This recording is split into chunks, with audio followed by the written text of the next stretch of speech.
Video ini dipersembahkan oleh dan didukung oleh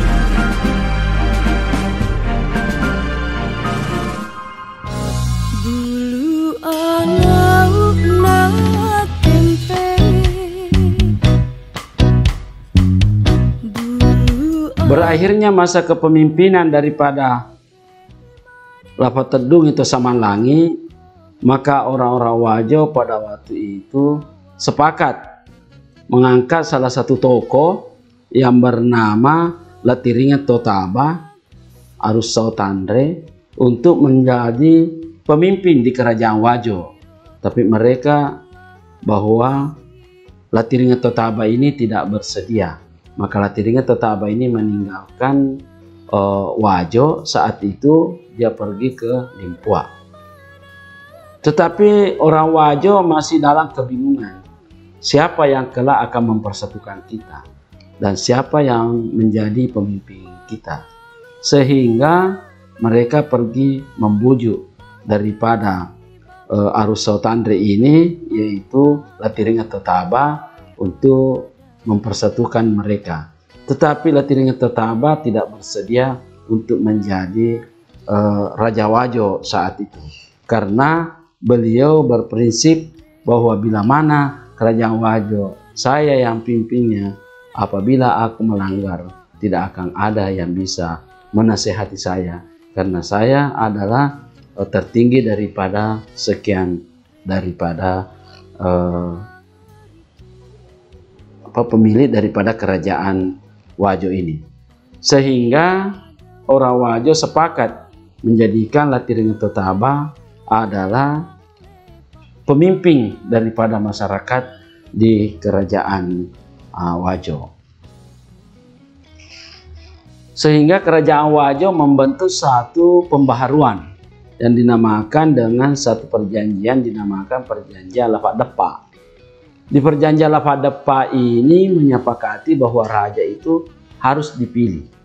Setelah dipilih raja itu, maka dibikinkan suatu perjanjian antara raja yang dipilih dan masyarakat yang sebagai warga kerajaan, di mana masyarakat itu dipimpin oleh Arusau Tandre, yaitu Latiringa Totaba. Suatu diadakan pemilihan, ternyata pemilihan pertama yang terpilih adalah Latadampar Puan Rima Galatu. Ya, adalah Latadampar Puan Rima Galatu yang terpilih menjadi Arumatua. Tapi Latadampar menolak untuk diangkat menjadi Arumatua. Apa penyebab Latadampar tidak bersedia? Karena dia berprinsip bahwa kematian daripada Lapa Tedung itu Samanlangi adalah dari kelompoknya, sehingga dia tidak bersedia. Jangan sampai keluarga daripada Lapa Tedung itu Samanlangi menyatakan pantas dibunuh Lapa Tedung karena jabatannya diinginkan. Sehingga Latadampar Puan Rima Galatu tidak mau menjadi Arumatua. Maka diadakan pemilihan ulang. Maka terpilihlah Lapalewo Tufalipu menjadi Arumatua Wajo pertama. Sehingga itulah yang menjalankan tugas kearumatuaan. Waktu itu sepeninggalnya Lapalewo Tufalipu, maka diadakan pemilihan. Ternyata Puan Rima Galatu lagi terpilih. Puan Rima Galatu tolak. Kenapa dia tolak?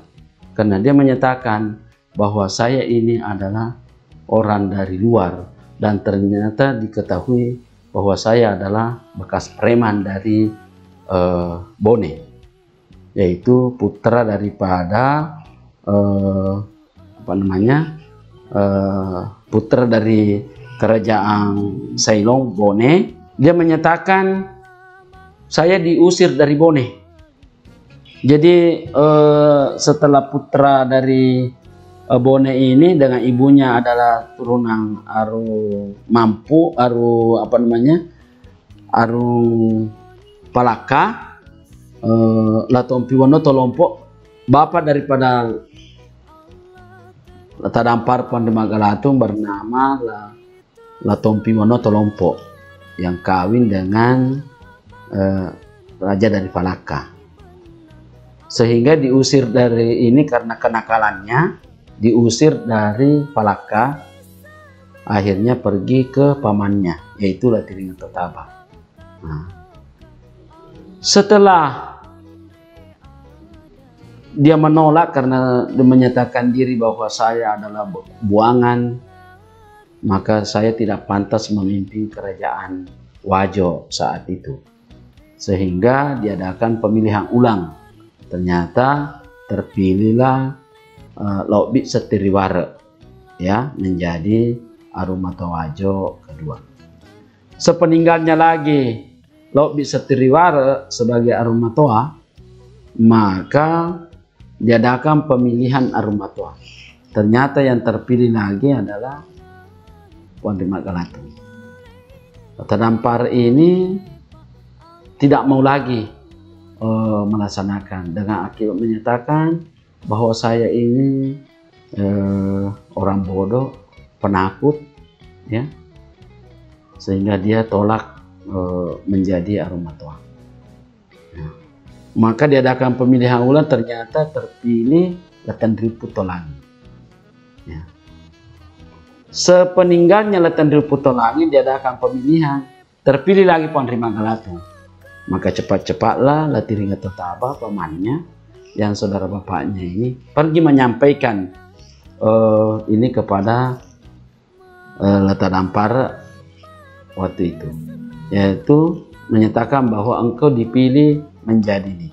Dan kalau ada orang yang terpilih sudah 4 kali terpilih menjadi Arumatoa dan tidak mau melaksanakan, maka akan dipertemukan dengan neneknya yang tidak pernah ditemui, artinya dibunuh. Maka Pondok Magalatung pada waktu itu menyatakan alangkah takutnya saya, alangkah takutnya saya untuk melaksanakan tugas Arumatoa karena begitu beratnya menjadi Arumatoa, maka lebih takut lagi saya akan dipertemukan oleh nenek saya yang tidak pernah saya temui atau dibunuh, karena saya dibunuh dalam keadaan tidak ada arti kematian saya. Sehingga dia melaksanakan tugas ke Arumatoa. Setelah dia melaksanakan ke Arumatoa kurang lebih 30 tahun dia melaksanakan, ternyata kerajaan Wajo dibentuk menjadi besar. Kerajaan Wajo saat itu sampai menguasai daerah Wajo, sampai kepada Supa, sampai kepada Sopeng, sebagian daripada Bone yang dikuasainya oleh Latadampar Pondok Magalatung. Ya. Itulah sekilas Latadampar Pondok Magalatung menjadi Arumatoa. Setelah itu, sepeninggalnya Latadampar Pondok Magalatung, maka masyarakat Wajo sebelum meninggal Pondok Magalatung, maka masyarakat Wajo musyawarah untuk mencarikan pengganti. Siapa yang bakal mengganti Pondok Magalatung? Begitu hebatnya memimpin kerajaan Wajo, membesarkan kerajaan Wajo saat itu. Maka suatu rapat itu ternyata ada yang mengusulkan, termasuk Pondok Magalatung mengusulkan kepada anaknya. Tapi masyarakat Wajo menyatakan bahwa itu bertentangan dengan adat Purondrona Wajo. Arumatoa tidak boleh ditunjuk, harus dipilih. Diwarisi tapi tidak boleh diwariskan. Yaitu yang prinsip Wajo pada waktu itu. Maka waktu itu ada anaknya Latiringa Totaba yang bernama Lapaturusi Tomadoala, yang masih anak-anak pada waktu itu. Dia ikut sama bapaknya, lalu berteriak bahwa saya mau pulang bapak, saya lapar. Bapaknya menyatakan, jangan kamu berteriak, Wajo dalam keadaan sekarang mencari pemimpin, di mana Arumatoa mewariskan kerajaannya kepada Arumatoa, kepada anaknya. Tetapi Wajo menolak karena tidak boleh diwariskan ke Arumatoaan, harus dipilih berdasarkan kesepakatan masyarakat Wajo. Saya kira itu yang saya sampaikan pada episode ini.